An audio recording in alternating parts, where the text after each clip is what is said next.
A home for bird. To the homes I have loved and to those I have not. Vernon was out foraging for interesting things when he found Bird. "Are you okay?" asked Vernon. Bird said nothing. "Are you lost?" Bird said nothing. "You're welcome to join me," said Vernon. Vernon introduced Bird to his friends. "Bird," said Vernon, "meet Skunk and Porcupine." Bird said nothing. "Bird is shy," said Vernon, "but also a very good listener." Vernon showed Bird the river and the forest. He took Bird foraging and cloud watching too. But Bird said nothing. "I am worried that Bird is not happy," said Vernon. "Perhaps he is lost," said Skunk. "Maybe he misses home," said Porcupine. So Vernon prepared for a journey to help Bird find his home. He readied a boat, found an oar, said goodbye to old friends, and together with Bird followed the river into the great unknown. Vernon showed Bird many different places to live.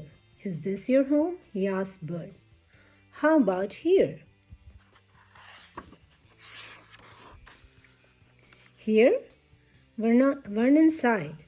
"Bird will speak up when we find the right home." But no matter how many places they tried, Bird said nothing, and Vernon was sad. But Vernon was a determined friend. And with a little help, he and Bird followed the wind.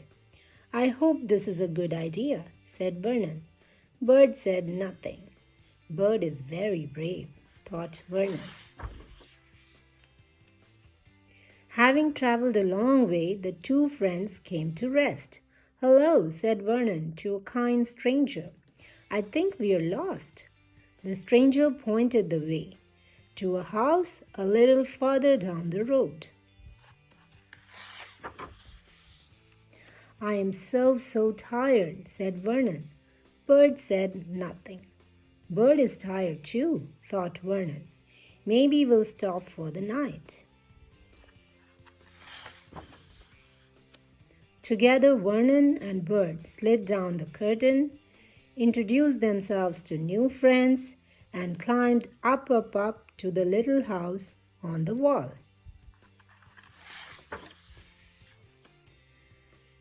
"This home is in need of repair," thought Vernon, carefully placing the door back on its hinges.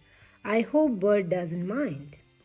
He put Bird to bed upstairs, put himself to bed downstairs, and fell asleep to a gentle sound. Tick-tock, tick-tock, tick-tock. Vernon awoke with the morning light. He liked this house and the cheerful sounds it made. "I wonder if Bird likes it too," thought Vernon. And Bird said, "Cuckoo, cuckoo, cuckoo, cuckoo, cuckoo, cuckoo." And Vernon was happy.